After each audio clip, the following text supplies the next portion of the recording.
support him are suburban, rural, and probably not that well educated.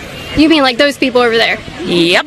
Okay. What made you come to the conclusion to kind of categorize people like that based on their political leanings? I watch the news. Do you honestly think that most of his supporters are racist or prejudiced? Yes, I do. Would you be willing to go over and talk to one right now and maybe see if we can bridge a divide and maybe talk? Absolutely not. I haven't got time for them. I don't have time for them. You wouldn't be willing just to hear their side and maybe prove you wrong so you can have a different outlook on a majority of the country?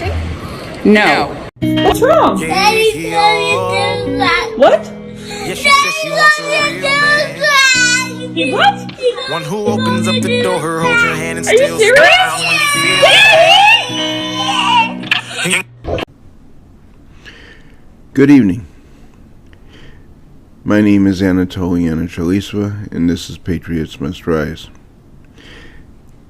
I thought the clip that we opened up this episode with the little girl screaming, "Daddy called me a Democrat," was very appropriate. And I also think that that's exactly the way a father should raise their child. That the very word Democrat should be worse than so-called profanity, such as bitch, faggot, cunt. It should be considered the lowest form of life that you could ever conceive of. And to be called a Democrat should be the ultimate insult. And I'm proud of that father for doing that. We've got a lot to cover today, so let's get started. It's important to note that in the impoverished neighborhoods that I generally work in,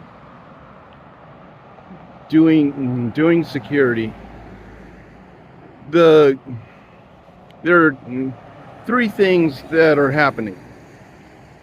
One, and Portland is really bad about this, you don't have any convenience stores, you don't have any fast food restaurants for the young people that are just starting out to actually start their working life. So they have to go into industrial areas that are sometimes 10, 15 miles out of their way, when these otherwise residential businesses would have been satisfactory for them to start out. Another factor is that the industry that is there tends to be a mixture of tattoos and nail salons. Okay, on the surface that doesn't really mean anything, but if you understand the dynamic of what I'm talking about,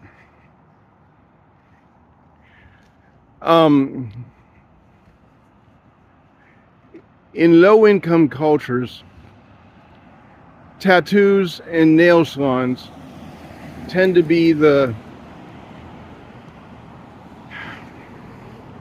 status symbols of the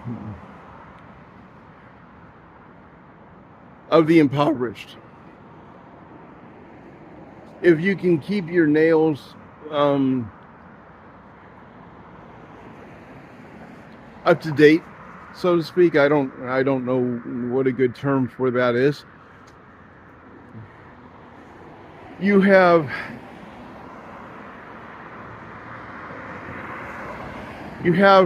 people around you thinking that you have the the ability to pay for these $200 nails.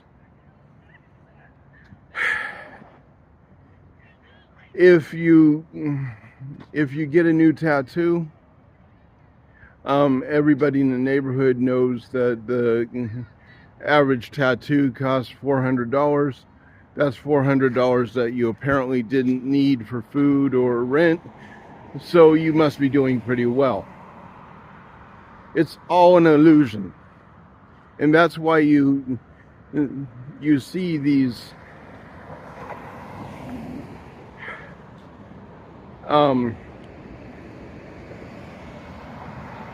lower income people or even homeless that are covered in tattoos or piercings, or not necessarily the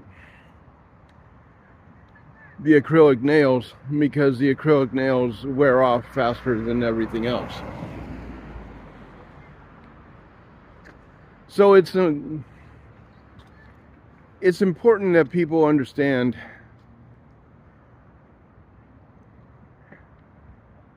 that this is part of the dynamic that we are dealing with this particular demographic. The demographic that Kamala Harris is trying to appeal to, and does appeal to, because she is a Democrat. The party of the criminal.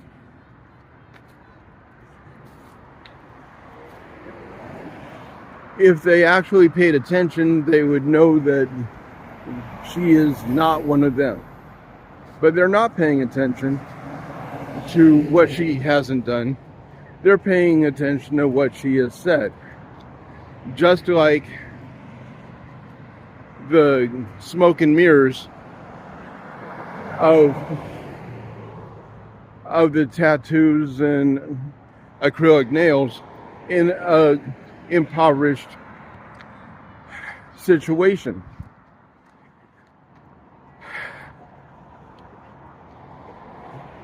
So I just want people to think about that.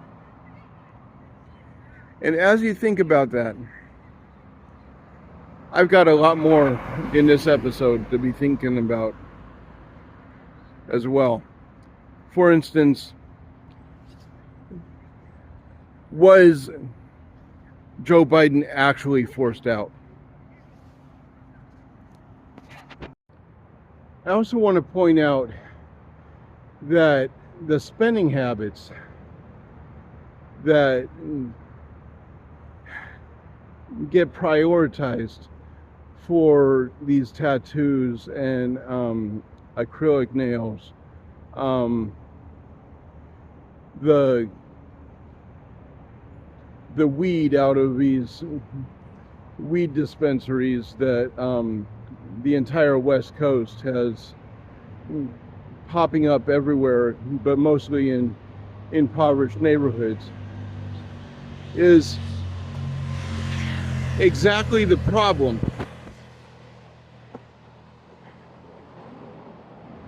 that the government doesn't want to fix. Because Democrats want you to be completely dependent on them. They want you to throw away your money. They want you to constantly be broke. So you'll be going into the welfare office and begging for help, because that guarantees their vote, or so they think.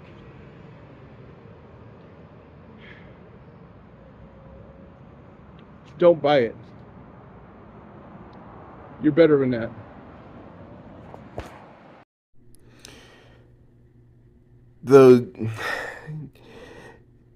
The rhetoric that the Republicans have been using about Joe Biden being forced out in some meeting with Barack Obama, Nancy Pelosi, Chuck Schumer, may not be true. And here's why. Now, I don't trust left-wing rags But when their left-wing rag happens to be talking about their own, what do they have to lose?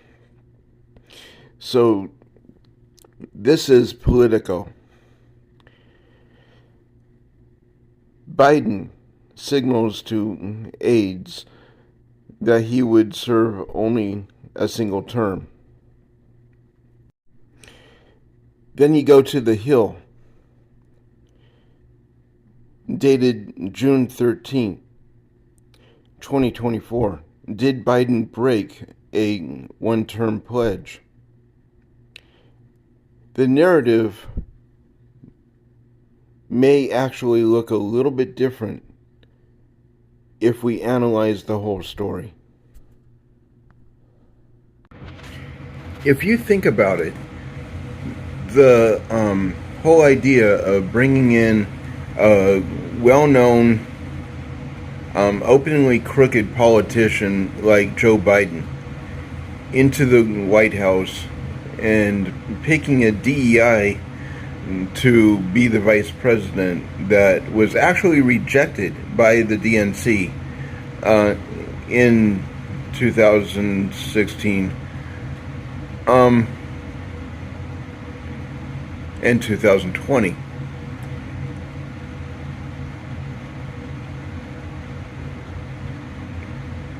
And they wanted her to run and actually sit in the White House.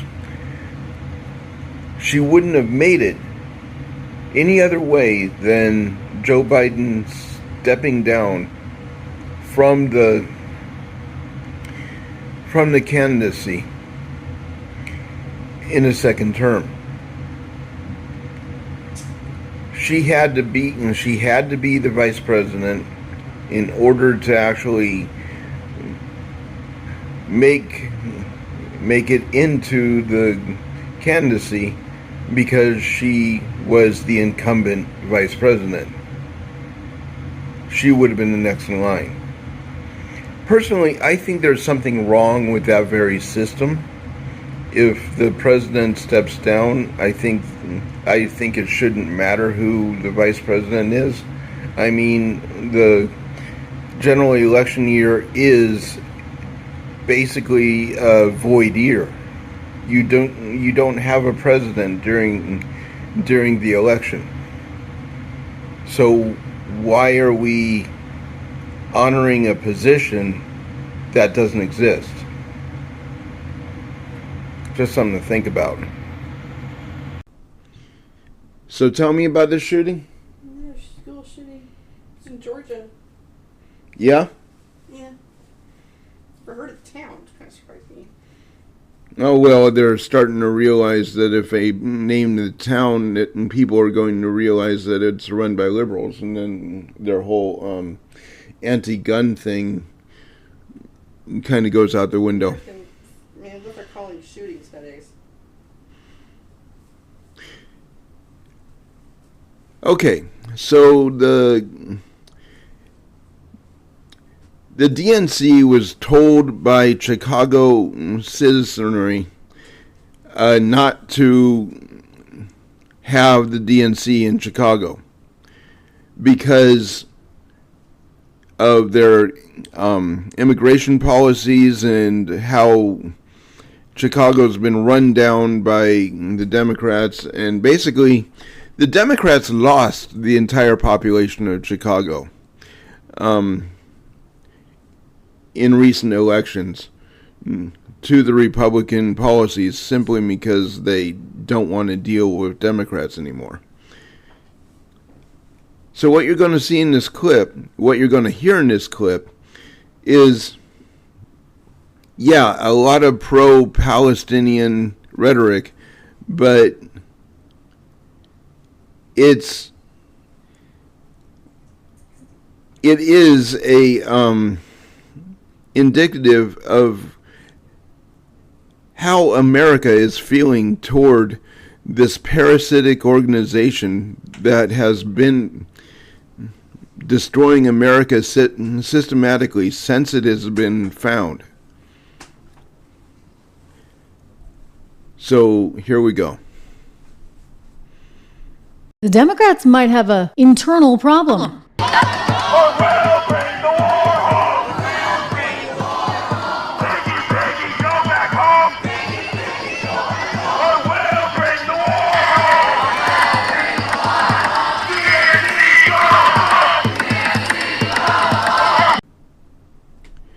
Anybody that has been following Kamala Harris ever since she basically got pulled out of the garbage by the Biden administration to become a DEI hire vice president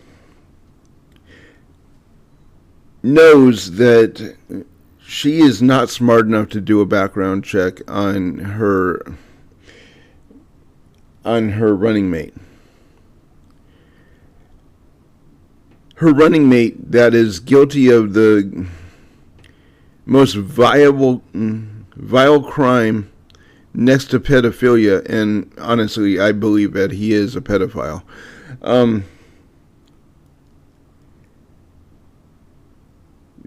That America has to offer. And that is deserting your post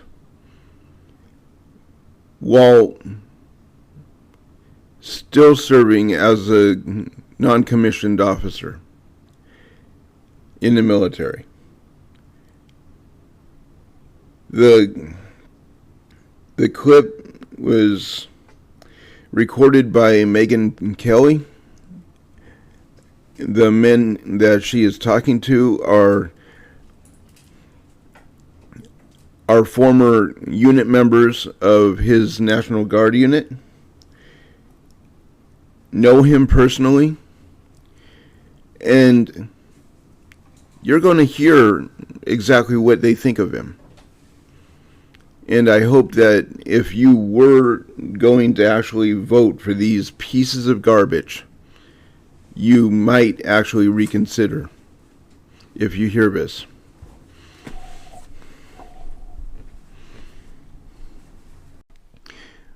One last thing. This is a completely crowdfunded podcast, and as everybody knows, money gets really tight, especially in the idiocracy of Bidenomics. I could just see what the economy would look like under the retardation of Kamala Harris. But the point being, in the upper right hand corner there's a QR code that is a gateway to ways that you can donate to the podcast, and any help would definitely be appreciated. Thank you.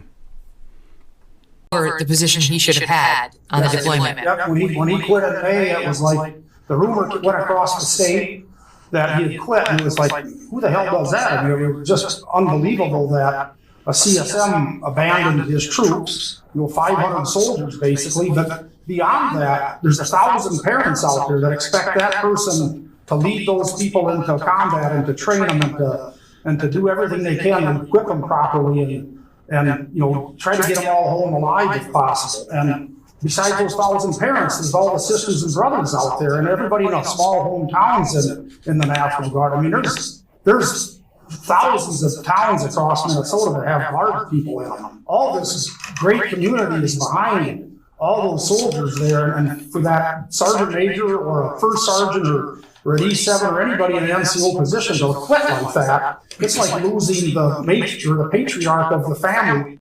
And again, here we got the Chamber of Commerce coming out. Yeah, you were in the Nebraska National Guard. You came to the Minnesota National Guard. Why? I don't know. Let's talk about. He says all these things. Like I was a football coach. You were assistant coach and you were fired because of a DUI that you lied about being deaf. Okay, to try and get out of whatever you were trying to get out of there. I mean, It's just one habitual lie after another, and they keep piling up. And eventually there's not enough blankets to cover it up. Okay, this is our last clip, and this is the one that everybody should be aware of. Kamala Harris, everybody on the right has pretty much made fun of her cackling and her giggling and rambling, basically ever since she came on the political scene. But here's what's disturbing. Okay? Nobody is actually talking about what's causing it. I have my theories. I am not a doctor. I happen to work in security. But watching this next clip and realizing that this is a woman who is fighting for the highest position arguably in the free world.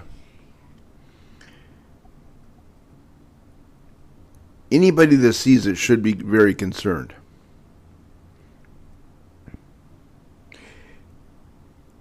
My biggest concern about this clip is she's coming across as a 4-year-old. Okay? She's not selling herself as some wise grandmother. She's selling herself as some little girl on a playground. And our country's enemies, and even would-be enemies, allies that are basically allies that are only allies because we intimidate them, are looking at these less than satisfactory leaders. Barack Obama, Hillary Clinton, definitely Joe Biden, and now Kamala Harris, and going, America is ripe for taking. They're stupid enough to take their guns away from the population, so we have an easy invasion. People need to keep this in mind. This is a commander-in-chief of the military. Okay? Not some CEO of a cosmetics company. If the decision needs to be made to launch a dozen nukes into China, because we'd never actually do that into Russia,